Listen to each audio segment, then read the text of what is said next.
I'm Michael Daniel. I'm the president and CEO of the Cyber Threat Alliance, and I'm here with Kristin Judge, the president and CEO of the Cybercrime Support Network. Thanks for joining me, Kristin. Thanks for having me, Michael. I'm looking forward to it. Well, one of the things that I wanted to talk about is the impact of cybercrime on the digital ecosystem. And while it's often the nation-state attacks and the spectacular 0 days and other things that grab all of the headlines, the mundane reality for most people and organizations is that cybercrime is actually a lot bigger problem for them in cyberspace than dealing with a nation-state. And so over the course of the month of November, CTA is going to be engaged in a number of different efforts to highlight the issues associated with cybercrime and what we can do about them. Kristin has been very instrumental in that area and has worked very hard at building up the Cybercrime Support Network, which is a key partner of the Cyber Threat Alliance. So we're very happy to be working with you and talking with you about this issue today. So why don't you tell us a little bit about the Cybercrime Support Network and why you got it started? Yeah, sure. Thank you. So, we talk about a lot that there's so many nonprofits doing the same thing. I didn't want to go into education and awareness. I wouldn't have started an extra organization unless I knew there was something key that we were focusing on that no one else was. So the Cybercrime Support Network is there to serve individuals and small businesses after they've been impacted by a cybercrime. Obviously, when people come to us, they're also going to learn how to prevent from being re-victimized. But we really needed someone to speak up for the victims and tell people what to do, where to go after something's happened. So that's the niche that we're filling. Oh, that's great. So what would you say some of the biggest myths that you run across when you deal with people? When you talk about cybercrime, what are some of the most common myths? Yeah. We found it was really interesting that many people didn't even understand they were a victim of cybercrime. So we did some proof of concept in 6 states with funding from the Department of Justice, Office of Victims of Crime. And we used 211, which is an existing system, for people to call if they had been a victim of cybercrime. And what we found out is people were calling 211 because they couldn't pay their rent or they needed mental health counseling.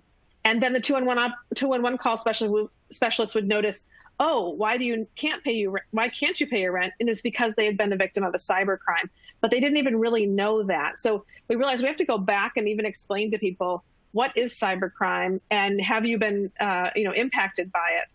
And so some of the issues we also are concerned about is people blame themselves. So, the biggest myth of cybercrime, I think, is, oh, it's your fault because you were too dumb and you clicked on it. Or, you should have known better than to send money to that person. Well, we have to make sure that we're not doing victim blaming because we need people to come out and talk about their stories so that they can influence other people, because we need to have the victims tell their story so other people can learn from it. As if it's just you and I, we don't really get the message across as well as someone who's actually been through it. Yeah, no, that's right. I also think it's also the case that, con men and swindlers have been around for, centuries, millennia, right? And it wouldn't be a line of work for people if it didn't have a return, right? If it wasn't successful. And so at least some of the time. And so I think that you're right that sort of people blaming themselves is not the right way to go. Many of these organizations are incredibly sophisticated. And they know how to tailor messages to play on people's fears and how to shape, response and, trigger people to actually respond. And so I don't, I've spent a long time in this field, and every once in a while I have that going to click on that link. Wait, no, I really shouldn't do that. Right, it's right. very easy to do. So it is. And that's where, 10 years ago, the bad guys had to create all these algorithms to break into our systems. And then someone had the great idea, oh, I just need to convince someone to click on something. I don't have to come up with all this code. I just have to pretend to be dating about 100 people. If 3 or 4 of them give me $100,000, I've made enough money, right? And Right. it's funny you talk about, the profitability. And I was thinking about a month ago, and it just really hit me. Obviously, it's so obvious, but cybercrime's not going to go away until people stop making a profit. We have to make it not profitable. And so that, I think, is going to be our biggest challenge. And so we've got to look at it from that point of view. So criminals are doing this because they're making a lot of money. Okay, how do we stop them from making a lot of money? Instead of how do we stop someone from clicking on something, maybe we look at it just from a different lens, and really focus on how do we make sure it's not profitable. I know that's something that your work at CTA is really helping to move forward, that idea. Yeah, that's actually been one of my big areas of focus, or ways of thinking about cybersecurity for a long time, is that we have to go after the business model for the adversaries and really start to think about it as, how do you undercut their business model? How do you make it much less productive, much less worthwhile? That also can apply to nation states, although their business calculus is different. But definitely for the cyber criminals who are in it for the money, going after their business model is certainly the right way to go. Based on what you see, at CSN, what would you say for, if you're talking to the average small business owner or even a medium-sized, company, what would you say the biggest cybercrime threats are right now that you're seeing? It has to be ransomware. There's so many people talking about that, and I'm hearing so many terrible stories. The ransomware is something which is also tied to just a phishing email for the most part. But the ransomware is becoming so lucrative and so widespread. I think that's really on top of mind for any size business right now. But certainly that medium-sized enterprise that may not have a CISO or someone on staff that really does security full-time, or more than one person that does security full-time. Right. I've talked to companies that have 100 employees and don't have a CISO. And I think to myself, that's just a ripe target. So yeah, and certainly that certainly comports with what we see from CTA as well. Just the degree of ransomware and the sort of the prevalence of it, all up and down the all up and down the food chain, right? From individuals still, but also now much more going after those sort of organizations that they think might have some money, but probably don't, have the security staff to, deal with a problem. So, and K-12 schools. I'm sure you've been thinking about K-12 schools for as long as I have, because I know who the IT staff are there, and they are not security people. They're someone's mom who also had a computer degree, and then when the kids went to school, she became the IT person. Yeah. We've got a huge vulnerability in our schools that keeps me up at night a bit. Yeah, and I think our healthcare sector too is really, under fire, and I think that's going to continue to be a big problem. So I think you were talking earlier about being a resource for people that have been victims of cybercrime. So if someone thinks that they've been the victim of cybercrime, what should they do? What do you tell people? So it depends, which is the easy answer. So that's if an annoying cyber answer, right? Yeah, right. It depends. There's 700 different things you should do depending on what happened. That's part of the problem. So in the U.S., you know all too well that if someone is in danger, they should call 911, obviously, because some cyber threats do pose a physical or life-threatening danger to someone. So obviously we want them to call 911 if they're in danger. But I talked to some 911 dispatch centers who can get up to 100 calls a day from people who are victims of a tax scam or a romance scam. And so people are calling 911. So we don't want people calling 911 unless they're in danger. Then we do want them calling their local Secret Service office or FBI office if they've been had a high dollar loss or had a business email compromise. But it's not really the first reaction the typical American has is, oh, I'm going to call up the FBI and they're going to care what happened to me. So I always like to, when I used to do speaking in person or even virtually, bring on FBI cyber agents and say, look, yes, this is Tom. He really does want you to call him. So there is a lot that the FBI and Secret Service can do. But for the general public, the 700,000 people that we've served in the past 2 years, we created fraudsupport.org as a place for people to go and figure out, okay, am I really a victim of this? And then what are my first steps I should take? Then how do I report, recover, and then reinforce my security? So when we worked with 911 dispatch centers, I asked them, what do you need most when it comes to cybercrime? And they said, number one, training. And number two, can you just build a website so we can send people there instead of hanging up on them and know that at least they're going to get some help?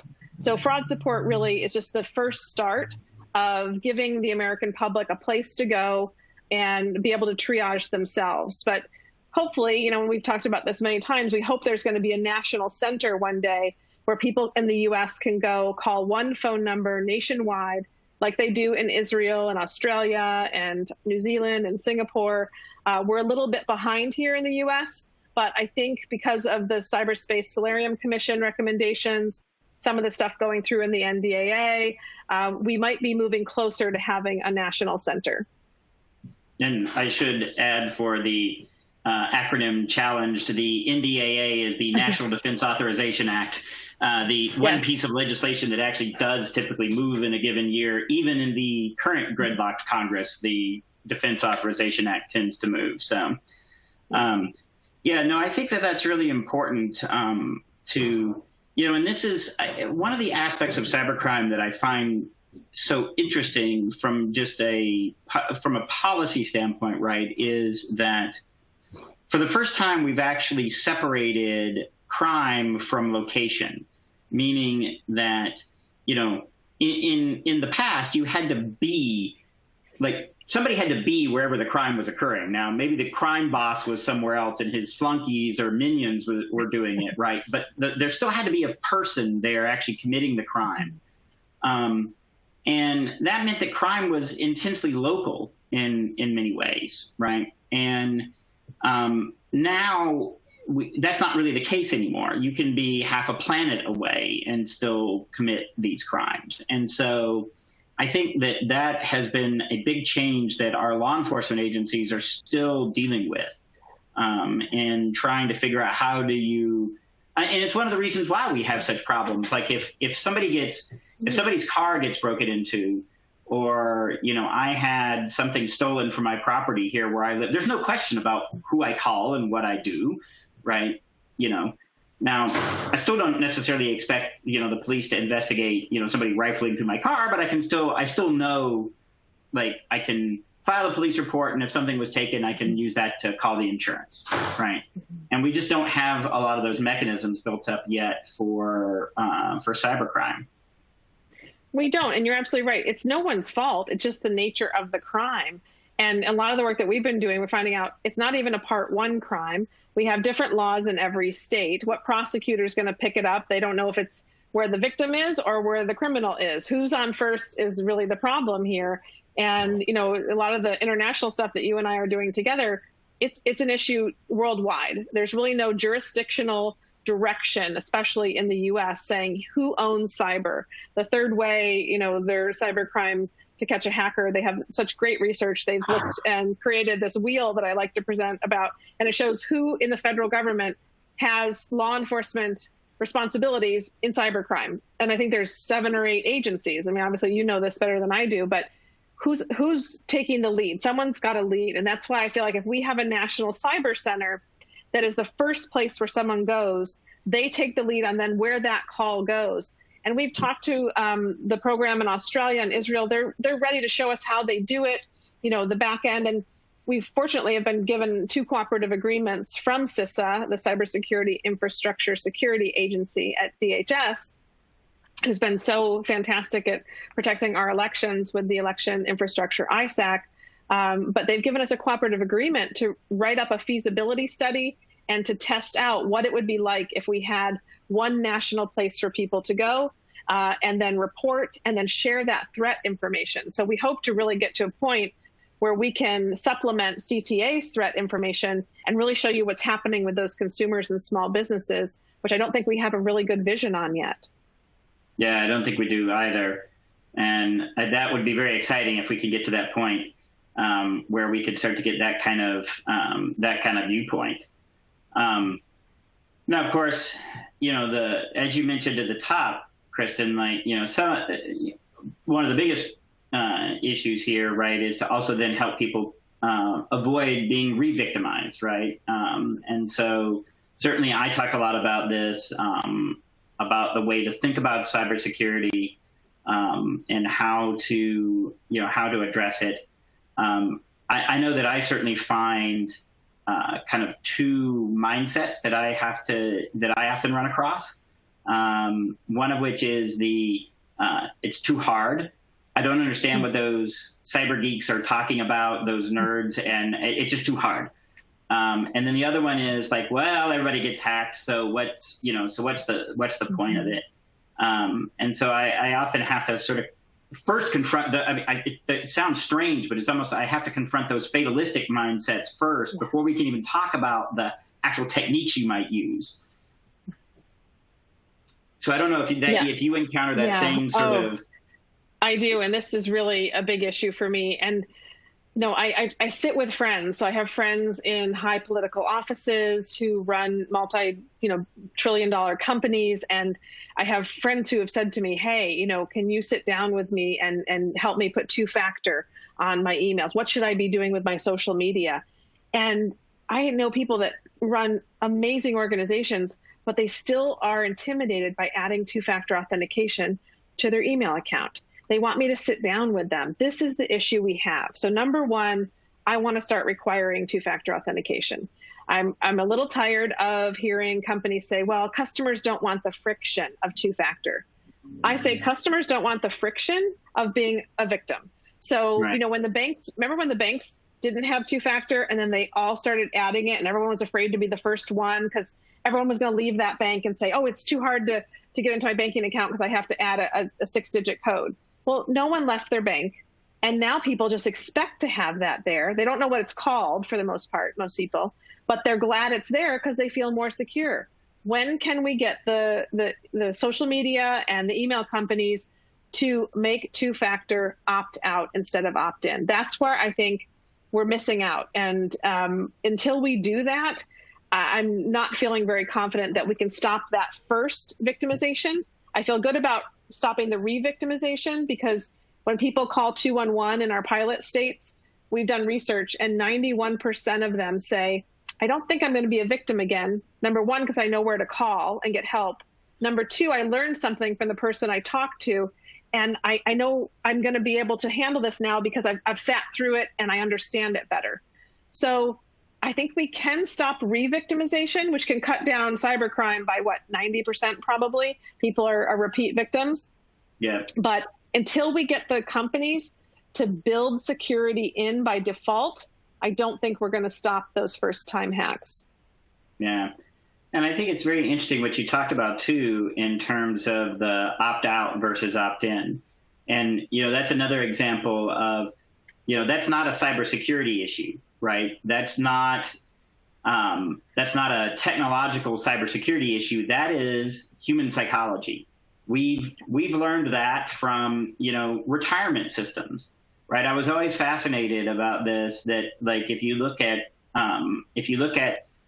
companies that set up their retirement system where employees are automatically enrolled unless they opt out versus companies that you have to actually enroll, the difference in the take rate is ridiculous. It's like, it's like 95% of people in the first category and 50% in the second. And it's all just because, in the first category, you're automatically enrolled. And I think we have to get to much more of that sort of opt-out mentality for cybersecurity, where it's just built into the environment. And if you want to opt out of it, in many cases, we'll let you. And, but most people aren't going to do that.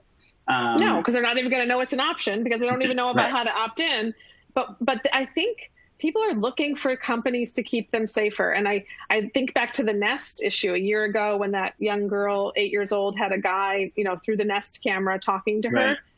Within about a week, Nest made two-factor authentication required. to open it up and to start Nest that has a camera in your child's bedroom, you have to have two-factor authentication on it. I don't think there's going to be a parent who uses that camera who's going to say, oh, this is too much friction.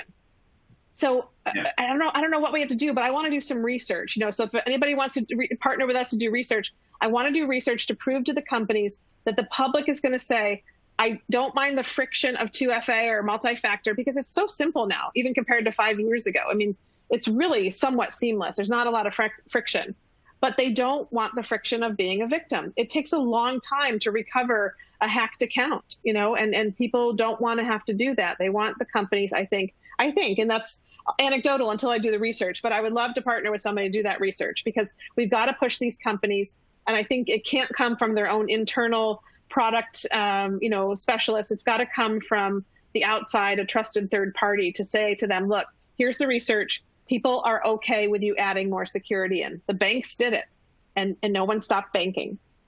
Yeah. And I think that, this, we talk about this in the Internet of Things area because the margins are so small for a lot of these devices and things. And it, I think looking at the policy solutions for how to make that a market differentiator, and even just, looking at even if you want to, right now,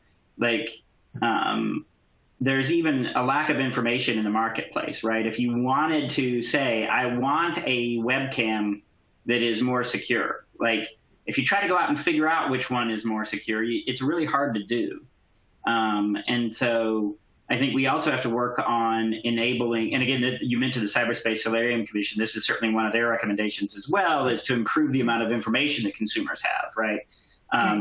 So that they can make those decisions, so that they can actually start saying, actually, if I'm going to buy a camera or a Nest or one of these things, I'm actually going to buy the one that's a little more secure. And then you actually start putting some market pressure on the companies. And I think people will opt for that, don't you? I hear from people, they want to be more secure, but we're never going to teach all of the people that need to be more secure how to do it. It is painstakingly long and arduous to sit with some of my friends and add two-factor authentication to their accounts. They've got 700 passwords. They don't know where they are, and their social media is wide open. They don't know where to go. It is difficult.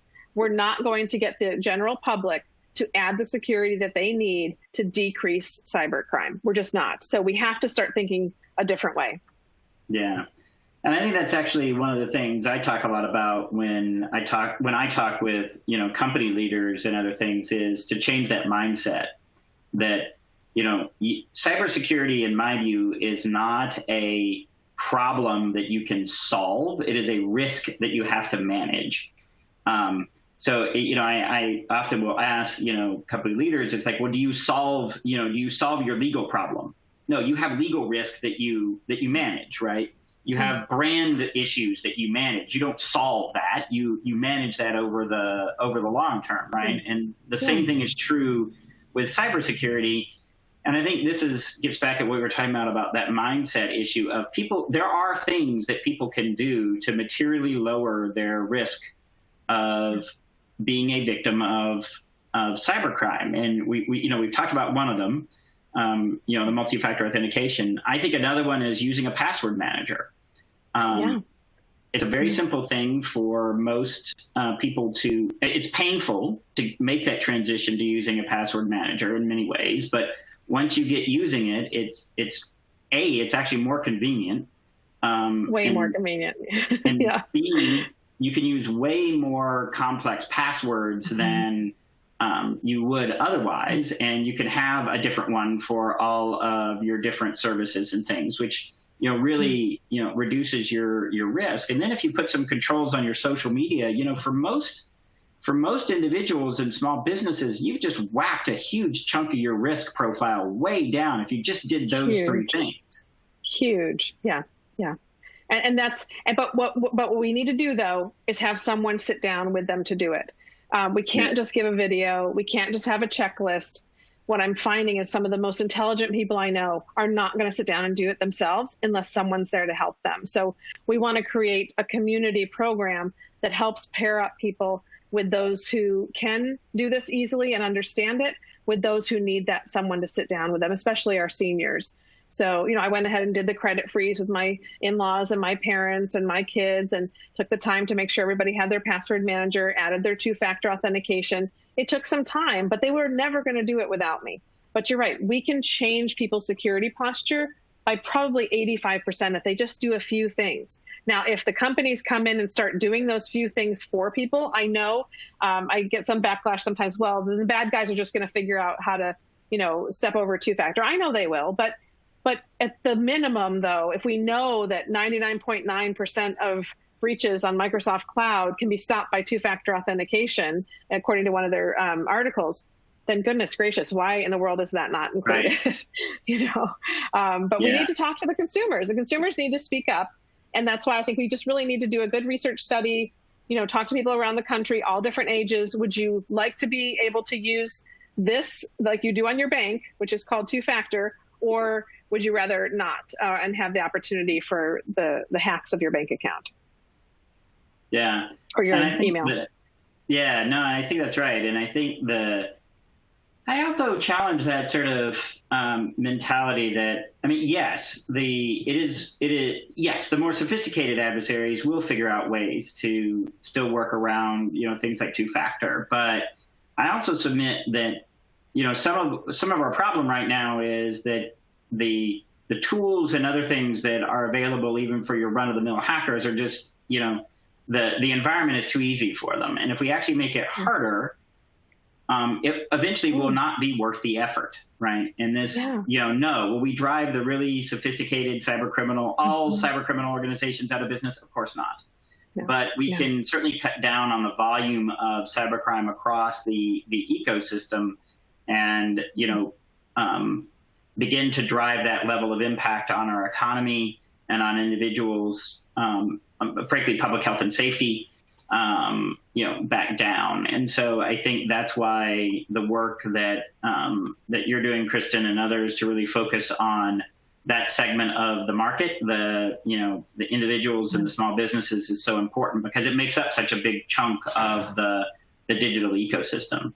And I really think that is an area that we're going to have to put more emphasis on. Yeah, absolutely. And, we need information sharing organizations like CTI. When people ask me about CTI, I got my start at the MS-ISAC, so the National Council of ISACs. I've been to some of those meetings. I appreciate so much the FS-ISAC, the retail. They all do great work, but I call yours the godfather of the ISACs because you're getting the information firsthand before it has to be filtered through a certain vertical in the business area.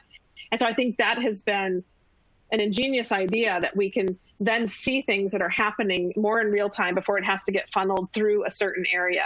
So I'm so thrilled to be able to look at what we're doing with our incident response form. And once that goes live, being able to then feed in what we're seeing to consumers and small businesses into what you're seeing from all of your partners. I think we're finally going to start getting a picture that we need so you can write those playbooks and start putting some of these people out of business. Yeah, and that's clearly where we need to go. Well, thank you, Kristin. We're about out of time for this session of our series of webinars. So thank you for agreeing to come and chat with me today. It was, as always, good to talk with you and good to hear about what CSN's doing and be able to continue working with you. And I look forward to continuing our partnership in the future. Me too. Together, we really are going to make a difference, but we just need to come together and everybody roll up their sleeves and get to work. So I appreciate your partnership also. Thank you so much, Michael, for the opportunity. Great. Thanks, everyone, for tuning in, and have a great day.